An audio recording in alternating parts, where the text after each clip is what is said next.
Supreme court తీర్పును రాజ్యాంగ విరుద్ధమైనటువంటి supreme court తీర్పును మానవులకు జరుగుతున్నటువంటి అన్యాయం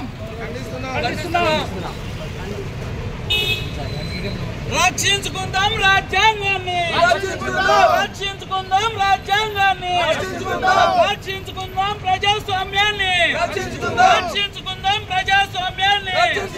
వర్ధిల్లాలి మాలల ఐక్యత, వర్ధిల్లాలి మాలల ఐక్యత.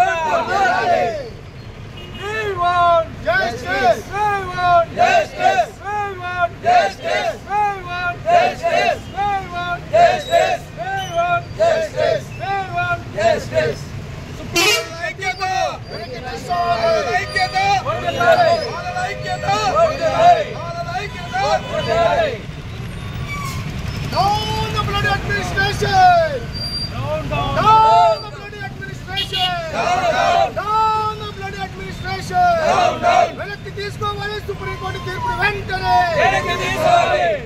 ఖండిస్తున్నాం రాజ్యాంగ విరుద్ధమైనటువంటి సుప్రీంకోర్టు తీర్పును. వెనక్కి తీసుకోవాలి సుప్రీంకోర్టు ఇచ్చినటువంటి తీర్పును.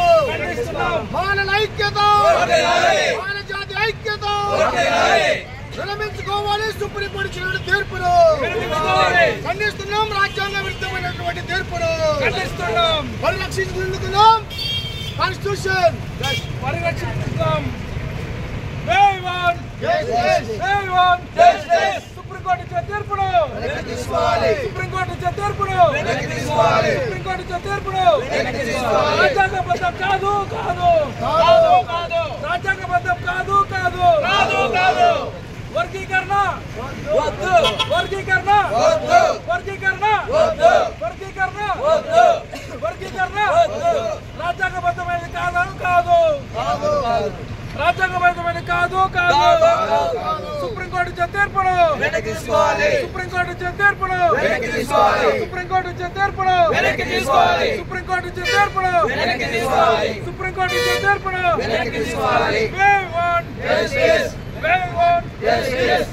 మాల జాతి ఐక్యత, మాల జాతి ఐక్యత, మాల జాతి ఐక్యత, మాల జాతి ఐక్యత, మాల జాతి ఐక్యత, మాల జాతి ఐక్యత.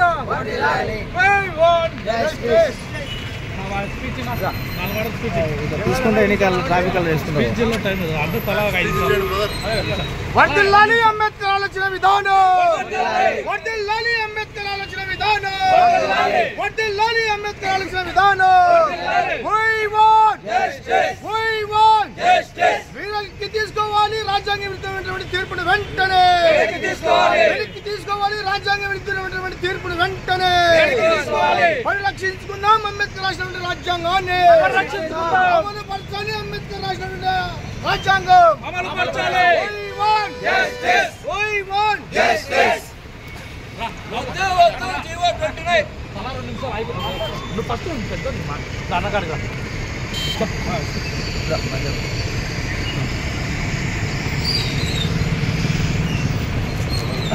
సోదరులారా, ఈరోజు మాలలు ఇచ్చినటువంటి భారత్ బంద్ను నిర్వహిస్తున్నాము. ఈ భారత్ బంద్ సందర్భంగా నంద్యాల జిల్లా నంద్యాల కేంద్రంలో ఆర్టీసీ బస్టాండ్ దగ్గర నిరసన తెలియజేస్తూ మరి ఈరోజు మాలలకు సుప్రీంకోర్టు ద్వారా చాలా అన్యాయం జరిగే విధంగా తీర్పు వచ్చింది. ఆ తీర్పుకు వ్యతిరేకంగా మరి రాజ్యాంగబద్ధం కాదు ఆ తీర్పు, మరి చట్టబద్ధం కాదు. నిజంగా చట్టబద్ధమైన తీర్పు వచ్చినా మేము దీని విషయంలో నిరసన తెలియజేసే వాళ్ళమే కాదు, పార్లమెంటు ద్వారా 341 ఆర్టికల్ ప్రకారం అది అమెండ్మెంట్ చేసి ఆ విధంగా వర్గీకరణ చేసిన మాకు ఎలాంటి అభ్యంతరం ఉండదు. మరి కేవలం కోర్టులను మేనేజ్ చేసి ఈ రాజకీయ నాయకులు మోడీ చంద్రబాబు పన్నినటువంటి ఈ పన్నాంగం వల్ల మాలలంతా కూడా నష్టపోయే విధంగా ఈరోజు మరి పరిస్థితి ఉంది. అందుకే కోర్టు తీర్పును వ్యతిరేకిస్తూ మాలలమంతా కలిసి ఈరోజు నిరసన తెలియజేస్తున్నాం. ఈరోజు 21/8/2024 తేదీన మాల జాతికి అన్యాయం జరుగుతుందని ఈరోజు మాల సోదరులైనటువంటి అడ్వకేట్లు కానీ సోదరులు కానీ వచ్చి ఈరోజు నిరసన తెలిపారు. సుప్రీంకోర్టు ఇచ్చిన తీర్పును వ్యతిరేకిస్తున్నాము, అది చట్టబద్ధం కాదని, ఎస్సీ ఎస్టీ వర్గీకరణ అనేది మాకు ద్రోహం చేస్తున్నారు ఈ మోడీ ప్రభుత్వం వారు. అందుకే ఈ మోడీకి వచ్చే ఎలక్షన్లో కానీ రాబోయే ఎలక్షన్లో కానీ అన్ని రాష్ట్రాల్లోని ప్రతి ఒక్క మాల జాతి ప్రజలు సోదరులు ఓటుతో బుద్ధి చెప్పాలని ఈ మోడీకి అమిత్ షాలకు ఈ సోషల్ మీడియా తరఫున ఈరోజు నిరసన తరఫున మేము తెలియజేస్తున్నాము. ప్రతి ఒక్కరు ఓటుతో బుద్ధి చెప్పి వాళ్ళ గద్దెదించాలి. కేవలం ఇది అన్యాయమైన తీర్పు.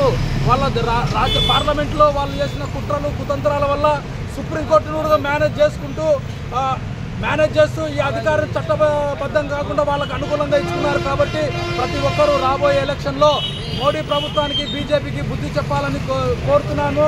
జై భీమ్. ఇప్పటికైనా సుప్రీంకోర్టు వారు ఇచ్చిన తీర్పును వెనక్కి తీసుకోవాలని మా యొక్క మనవి. జై భీమ్. ఈరోజు 21 ఆగస్టు 2024 సంవత్సరము మాల జాతి భారతదేశంలో భారత బంధు పిలుపు మేరకు నంద్యాల బార్ అసోసియేషన్ తరఫున మాల న్యాయమైనటువంటి మేము ఈరోజు ఈ రస్తారోకో చేయడం జరుగుతూ ఉంది. దీనికి ముఖ్య కారణము మనము ఈ ప్రజాస్వామ్యంలో నివసిస్తున్నామా లేదా, ప్రజల చేత ప్రజల కొరకు ఎన్నుకొనబడినటువంటి ప్రజాప్రతినిధులు ప్రజల మేలు కోరకుండా ప్రజలను విభజించి